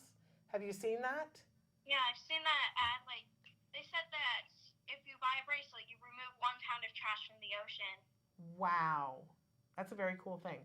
So I love that those are the things that you're super passionate about, but I also hear that you are somebody that you got a lot of friends. Yep. I would say that's her most passionate thing, is coming home from school and start the FaceTime. And we got friends calling and people chatting together, and she has friends from Utah and Massachusetts that she hooks up together, and they talk for hours. And what kinds of things do you talk about? I don't know, anime, Undertale. Uh-huh. I think the most we've ever talked is 2 hours. No. Yes. It's been more. No, it is not. Well, you know what? We love that's what your life is all about, because that's a 12-year-old girl. That's what your life should be about, right? And that's the thing that's really inspirational to so many people. So now, if I can, I want to talk a little bit about what you remember and what your mom remembers about why you needed to come to CARD. Why did you have to spend any time at CARD? Do you want to talk or you want me to? No, you talk. Oh, okay.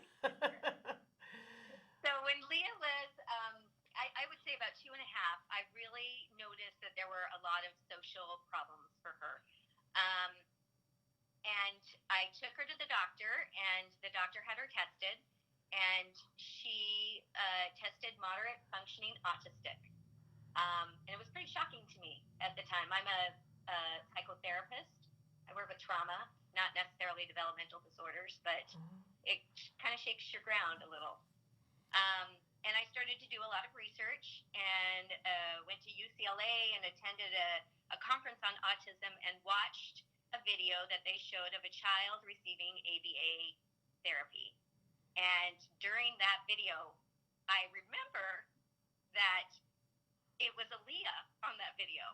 And I had never been able to describe to people what it was, that she had no play skills. She had no ability to interact or look at someone or respond in any way. That she had just no interaction with the world. She lived in her own world, and she was a very happy child. Yeah. But there was just no interaction with us. And so then I was on a mission to find how I could get ABA for my child. Yeah. And that led me to CARD. And when you started at CARD, how old was she? She was 3 years and 4 months. Okay. And did they tell you how many hours they wanted to prescribe for her to do per week at that time? Yes, we were right at the tail end when they were still offering the governmental grants to pay for ABA. This was prior to insurance covering ABA.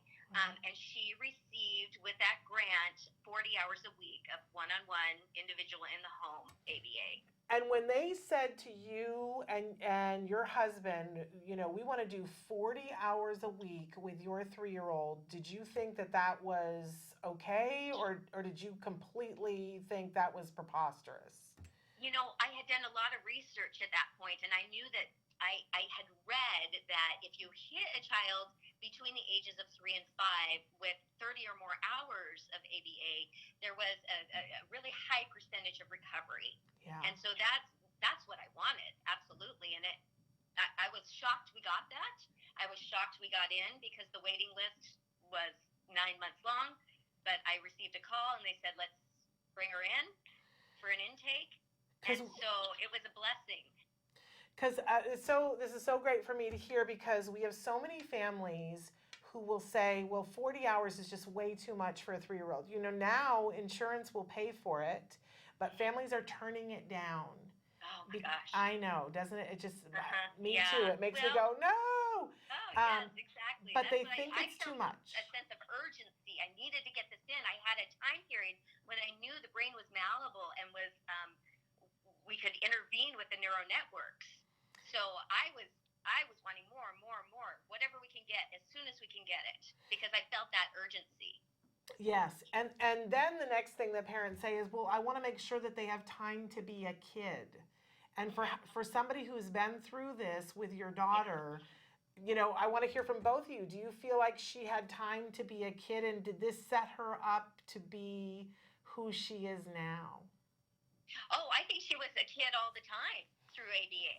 Everything, especially the ABA we were receiving through CARD, they brought in so much games and play and natural environment and social skills in social settings. They would come to the grocery store with me. We would go to the park. We would do all the normal things that you do with your child, but always the assistance and always the learning going on. Yeah. So I don't feel like she lost anything.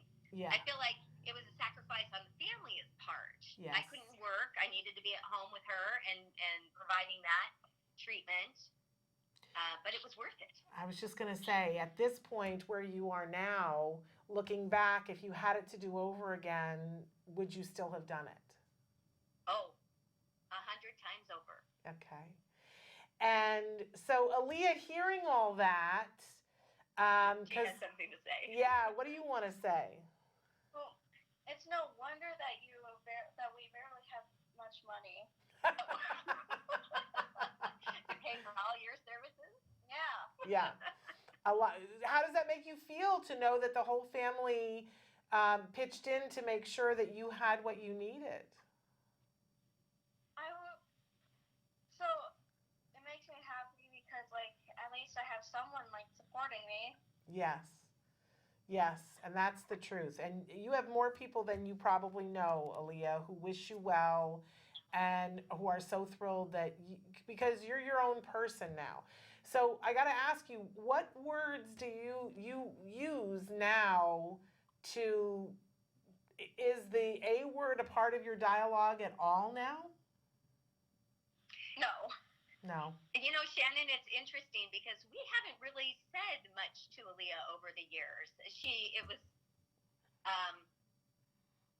was probably about 4 months ago. I sat down with her and I said, Aliyah, let's talk about your story. Mm-hmm. And I told her the story of Card, and I think it clicked for her. She goes, "Oh, well, that makes sense now." But what's interesting is that I also want parents to always see that if you put the time in early and the recommended time, that there is the possibility that you can get to this point where the word autism is not a part of your day. It's not a part of your life. It's certainly not something that's, you know, at all getting in your way. It's not a hardship. It's not, but so it sounds like you don't use any words, because a lot of people use the word recovery and other people have a very allergic reaction to that. We have some families that in medical terms, there are people now that are coding it autism in remission, which is odd to me, right? On insurance forms. But it sounds like you're not even using any words for it. You know, she doesn't have any accommodations at school. She doesn't have an IEP. She doesn't need any of it.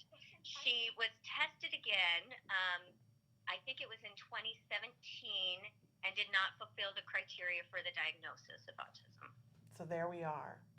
There we are. Well, I want to congratulate you, Aliyah, and your family on doing such an amazing job so that you can have such an amazing life. And then I kind of want to pivot to, because I understand that you're a little into YouTube, or you're thinking about doing YouTube. You have a channel, right? Mm-hmm. You have your own channel? Videos. What kind of videos are on your channel? Basically, like animated mini stories. Yeah. Do you just like to watch anime, or are you interested in being able to draw anime? I've been trying to like improve on my anime drawing lately, since a lot of my friends are like really good at it, so I usually get some tips from them. Wow. Well, I'm really excited to see what you end up doing with your life, Aliyah, and all the different people that you will influence in your life, because I think that you're an amazing person. And you have an amazing story. But I think the most amazing thing about your story is who you are right now. That's a little, yeah. Okay. And I want to thank you for taking the time to be with us, and let you know that anytime you want to come and be on Autism Live, we have time for you.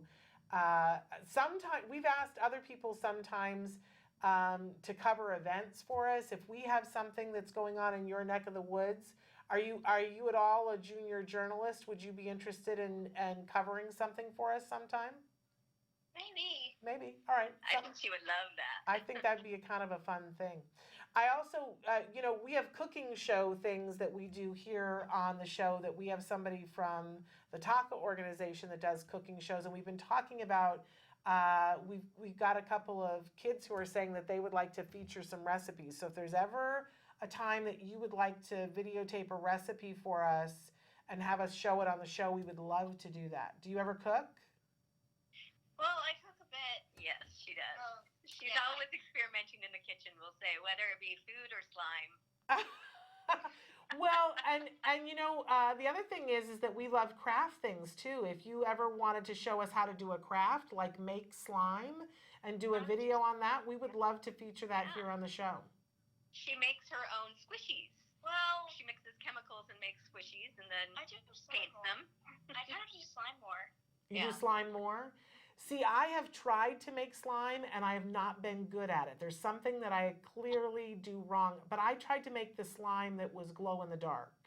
So I think I added something wrong. Have you ever made glow in the dark slime? Yeah, you need glow in the dark glue. I must have done something. I must have added the wrong, because it didn't ever make slime. It made glue. I did something wrong.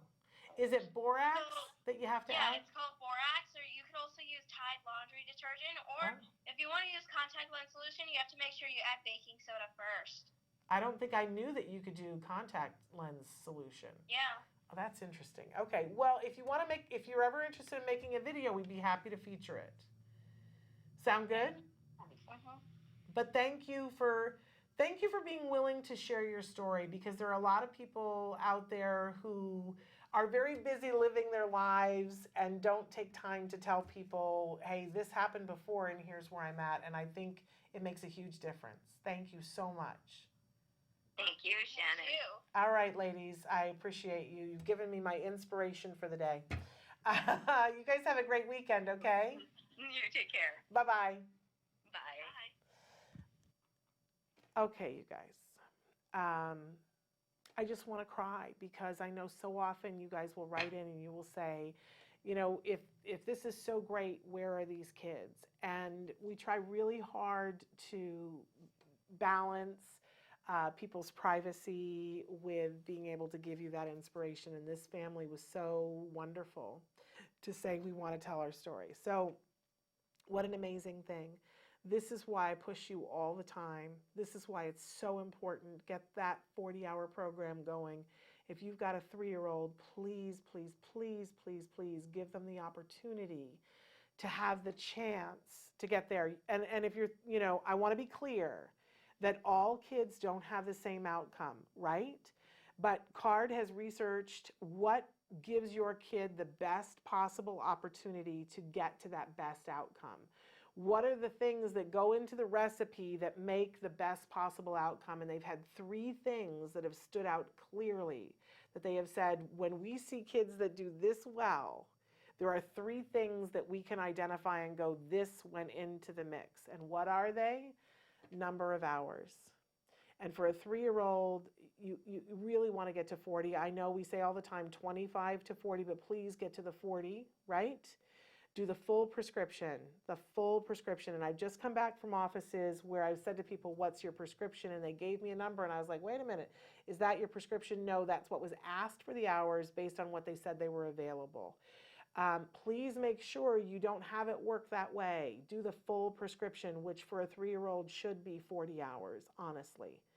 So that's one of the 3 things. The second thing is to have a trained BCBA somewhere on your case. They don't necessarily need to be the person living there, but that at least once every 2 months that trained BCBA, the one really with a lot of experience because they design the program, looks and says, let's go this path, you know, at this point. And then the third thing is parent involvement. And really I think that goes through whole family, whole community involvement. But when the parents learn the techniques that the therapists are doing for the 40 hours, that means that 40 hours becomes 60 or 80 hours. Because every waking opportunity, every moment is an opportunity for learning for our kids to absorb. So we want to be able to follow through on what the therapists are doing. So those are the 3 things.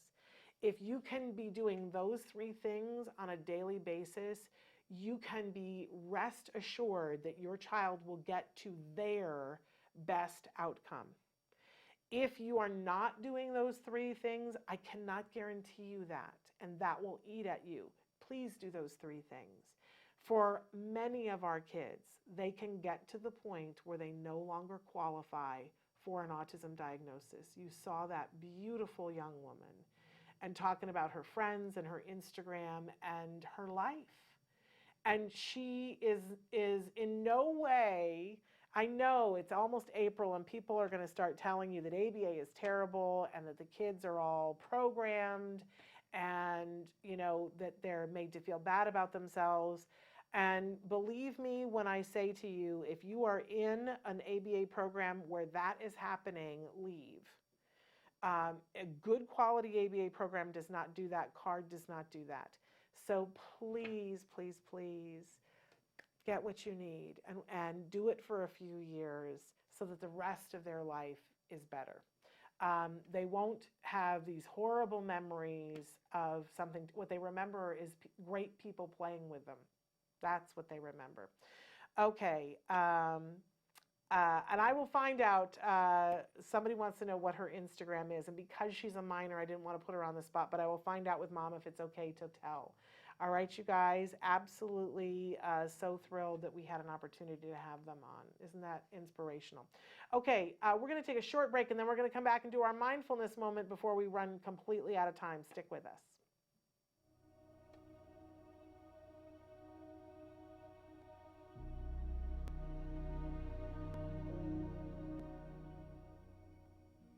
Hello, fellow activists. Last week, we talked about the first step to empowerment. Accept and embrace this challenge. Sometimes you have people that support you in your denial. Maybe it's your husband, maybe it's your mother. When I expressed my concern to my pediatrician about Wyatt losing language around the age of 2, his response, maybe he's a late talker, he's a boy. Let's wait and see. But what about the temper tantrums? What about the fact that he put his head through the kitchen window? What about the bite marks and scratches all over my arms and chest? He said he's probably just frustrated that he can't express himself. Let's wait and see. But autism doesn't afford us that luxury. Of course, I was relieved with my pediatrician's reassurances, but I should have gone with my gut, because if I had, I could have gotten a diagnosis 2 years earlier. And I lost 2 valuable years that could have been spent on early intervention. And finally, when Wyatt was diagnosed, he was misdiagnosed. But of course, part of that was my problem too. I lied in a lot of those parent questionnaires so things looked better. I can't turn back the hands of time, but I can recommend that you face this challenge head on. Denial prevents us from walking a path we eventually will have to walk anyway. The sooner you face the truth, the sooner you can help your child. Until next time, take care of yourself and keep the faith. Oh, welcome back. I was just messaging Aliyah's mom to ask her. I know some of you are writing in asking for her Instagram, and I was just saying because she's a minor, you know, we'll see if that's an okay thing for her. If not, we may not. So, and I know you guys understand that. So, in any case, it is time for our mindfulness moment because we're here at the end of a busy week, and it's important that we all take the time for ourselves to be mindful and that we model that for our kids and that we begin to teach them how to be mindful. That, you know, sometimes it's just go, go, go, go, go, and we don't have a second to just be present. Okay, so Mom says that it's okay. I'm just going to check. So I can give it? I'm texting with Mom. I can't type and talk at the same time. All right, just checking. And Mom is probably still watching going, yes, I just told you that you could. But in any case, okay, so talking about mindfulness for ourselves and for our kids, yes, okay, so she says, I can give it. So her Instagram, if those of you who want to follow Aliyah, her Instagram is RoseGirl2006. All one thing together, RoseGirl2006, and now you can follow her on Instagram, and Mom will monitor to make sure that it's all safe interactions. I love that. Okay, so back to mindfulness, taking that little bit of a moment, and it's different things for different people, right? But if you remember at the beginning of the year, I said that we're going to work our way up to that this presentation I saw at ABAI says that if we're not getting to 20 minutes, we're not getting the full benefit from it. So we're gradually working ourselves up. We've talked about taking 3 breaths, right? Just 3 big inhalations and 3 exhalations. And you can say something on those inhalations and exhalations if you want. And so one of the other things that we can do to help ourselves with mindfulness is to create circles. And in our circles, we want to think of things in 5 because we're going to be able to remember them by using our fingers.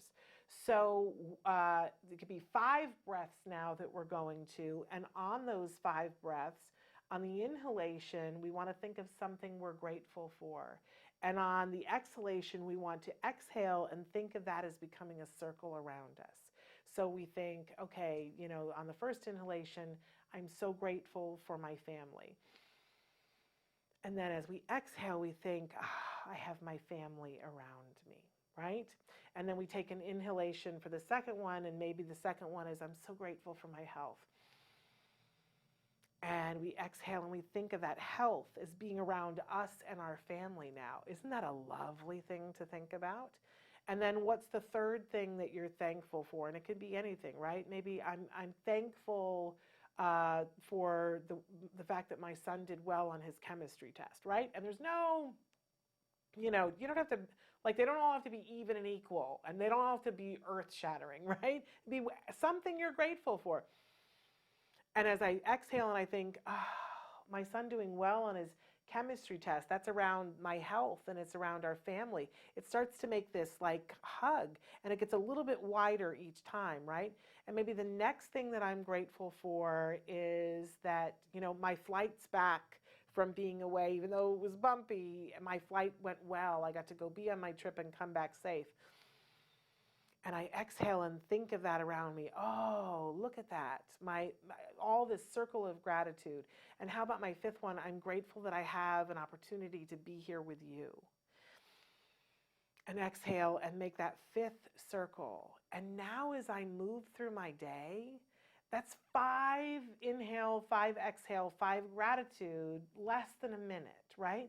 But as I move through my day, it's almost like I've got this bumper that's around me. That's all these, and there's more. I have more gratitude, right?